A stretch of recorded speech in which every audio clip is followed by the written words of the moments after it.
তোমার প্রতি অনুভূতি গল্পের 6 নম্বর পার্ট। আর এই পার্টটি অনেক বেশি ইন্টারেস্টিং হতে চলেছে। তো চলুন বেশি কথা না বলে গল্প শুরু করা যাক। কিন্তু কেন, কি হয়েছে কিছুই বুঝতে পারছি না। এভাবে কেটে গেল 10 দিন। এখন আমি মোটামুটি হাঁটতে পারি সাপোর্টারগুলো নিয়ে। রিমির সাথে সম্পর্ক বন্ধুত্বের মতো হয়ে গেছে। আর আন্টির পরিবারও আমাকে একজন সদস্য মনে হচ্ছে। আর এই কয়েকদিন ভাবির নাম্বার বন্ধ পেয়েই যাচ্ছি। আজ রিমির আব্বু বাসায় এসেছে, আমাকে দেখে গিয়েছে, আমার সব রকমের হেল্প করবে বলে গিয়েছে। তিনি বলেছেন আমাকে নাকি ওনার অফিসে চাকরি দেবে, এখানে থেকে লেখাপড়ার পাশাপাশি চাকরি করতে। কথাটা শুনে খুব খুশি আমি। কিন্তু ভাবির মোবাইলে কি হয়েছে সে চিন্তায় ঘুমাচ্ছে না। রাতে খাবার খাওয়ার পর ভাবির নাম্বারে আবার কল দিলাম, রিং হচ্ছে। আমি উত্তেজিত হয়ে যাই। মোবাইল কি ঠিক হলো? ভাবি ফোন রিসিভ করে বলল, হ্যালো, আসসালামু আলাইকুম। আমি বললাম, ভাবি আমি অনিক, কেমন আছো? তোমাকে ফোনে পাই না কেন, মোবাইল বন্ধ দেখায়? ভাবি বলল, অনিক আমি ভালো নেই। তাই বলেই ভাবি অযোধ্যায় কান্না করতে শুরু করে দিল। আমি বললাম, কেন ভাবি, কি হয়েছে আমাকে বলো। ভাবি কান্না সুরে বলল, বাসায় আমাকে নিয়ে নানা রকমের কথা চলছে। আমি বললাম, কি কথা, আর মোবাইল বন্ধ ছিল কেন? ভাবি কান্না করছে আর বলছে, তোমার সাথে ওই দিন কথা বলার পর তোমার ভাইয়া শুনে ফেলে আমি যে তোমার সাথে কথা বলতেছি। তাই সে আমাকে পতিতা, রাস্তার মেয়ে, আরো কত কি বলে বকা দিছে। আমি বললাম, আমার সাথে কথা বলছো বলে তুমি পতিতা হয়ে গেলা? কথাটা শুনে খুব খারাপ লাগছিল।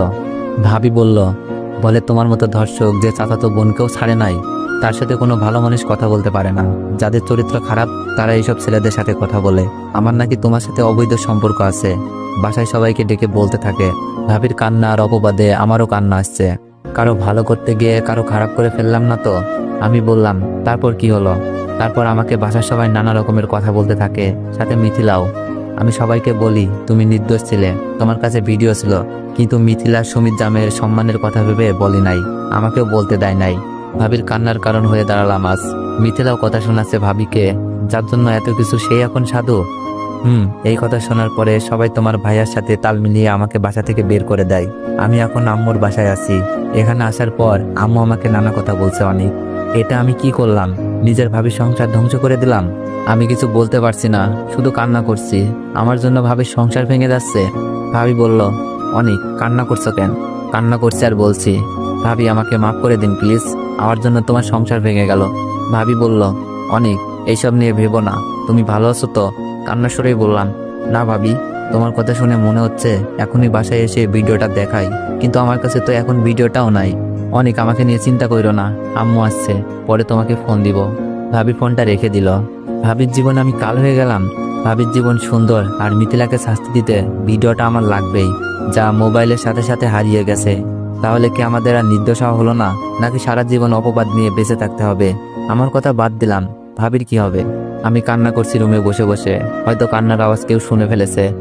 রিমি, আঙ্কেল, আন্টি আমার কাছে এসে কান্নার কারণ জানতে চাইলো। আমি সবকিছু বললাম। আমার কথা শুনে ওদের চোখের কোণেও পানি। হয়তো ভিডিওটা থাকলে আজই রওনা দিত আমাদের বাসায়। ওরা নিজেদের অপরাধী মনে করছে। তাদের ছেলেকে বাঁচাতে গিয়ে মোবাইলটা ভেঙে যায়।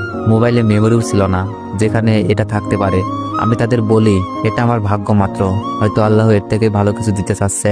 এভাবে কেটে যায় 2 দিন। ভাবির সাথে প্রতিদিনই কথা হয়। ভাবি চাচ্ছে সবকিছু যেন আগের মতো হয়ে যায়, কিন্তু ভাবিও জানে আমার কাছে ভিডিওটা নাই, তাই আল্লাহ ভরসা বলেই থাকতে হচ্ছে।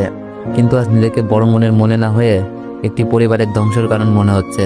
মিথিলাকে সম্মান নিয়ে বাঁচাতে এই ত্যাগ স্বীকার করলাম। আজ মিথিলা ভাবিকে কথা শোনাই। মিথিলা সবকিছুই ঠিকঠাক আছে, শুধু আমাদের পরিবারে নেমে এসেছে কষ্টের ঝড়। বিকেলে হাঁটতে হাঁটতে ছাদে যাই। আজ প্রথম কষ্ট করে হলেও ছাদে আসলাম। রুমের ভিতরে কষ্টগুলো বের হচ্ছে না, একটু পর পর আমাকে হানা দিচ্ছে। কাউকে কিছু না বলেই চলে গেলাম। ছাদে গিয়ে দেখি ওই দিনের মেয়েটা। আমাকে দেখেই বলল, কেমন আছেন? আমি বললাম, আলহামদুলিল্লাহ ভালো, আপনি? মেয়েটা বলল, ভালো, আপনার সাথে একটা কথা ছিল। আমি ভয় পেয়ে যাই। আমি ভয়ে বললাম, কি কথা? রিমি আপনাকে ভালোবাসে কিন্তু বলতে পারছে না, তাই আমাকে বলাতে বলল। মেয়েটার কথা শুনে খুব অবাক হলাম। মন খারাপ করেই বললাম, আমি আসলে মজা করার মুডে নেই। মেয়েটা বলল, বিশ্বাস হচ্ছে না? এই তো রিমি এসেছে। রিমি মনে হয় ছাদে এসেছে আমাকে খুঁজতে। রিমি আমার কাছে আসলো আর মেয়েটার সামনেই আমাকে বকতে লাগলো। রিমি রাগ দেখিয়ে বলল, এই আপনি কি কিছু বুঝেন না? একা একা ছাদে চলে আসছেন। আমাকে বলতেন নিয়ে আসতাম যদি কিছু হয়ে যায় আপনার। আমি কিছু বলছি না, শুধু অবাক হয়ে রিমির কথা শুনছি। রিমি কি সত্যি আমাকে ভালোবাসে? তাহলে এভাবে কেন শাসন করছে? রিমি বলল, কি হলো, কথা বলছেন না কেন? আমি বললাম, কাউকে বিরক্ত করতে চাই না, একা একা চলে এসেছি। রিমি বলল, বিরক্ত মানে? একটা দিমু ধইরা। মেয়েটা রিমিকে বলছে, রাখ রাখ মারপিট, পরে করিস, আগে তো প্রপোজ কর। রিমি মুখ চেপে বলল, কি বলিস এসব? মেয়েটা বলল, আমি সব বলে দিছি, দুলাভাই বিশ্বাস করছে না, তুই নিজের মুখেই বল। মেয়েটার কথা শুনে রিমির মুখ লাল হয়ে গেছে লজ্জায়। রিমি বলল, অনিক, আমি তোমাকে ভালোবাসি, তুমি কি আমাকে তোমার ওই বড় মনে জায়গা করে দিবা? রিমির কথা শুনে যেমন খুশি হয়েছি তেমনই চিন্তায় পড়ে গেছি। রিমির ব্যবহার, আমার প্রতি ভালোবাসার টান, সেগুলো আগেই লক্ষ্য করেছি।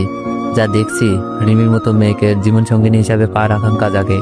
কিন্তু আমি ভাবছি অন্য কথা। রিমিকে পরে বলবো বলে ছাদ থেকে চলে আসি আর ভাবতে থাকি রিমির সাথে রিলেশনে যাওয়া আমার ঠিক হবে কিনা। তো এভরিওয়ান, নেক্সট চাইলে একটু বেশি বেশি কমেন্ট করুন আর একটু বেশি বেশি কপি লিঙ্ক করে দিও।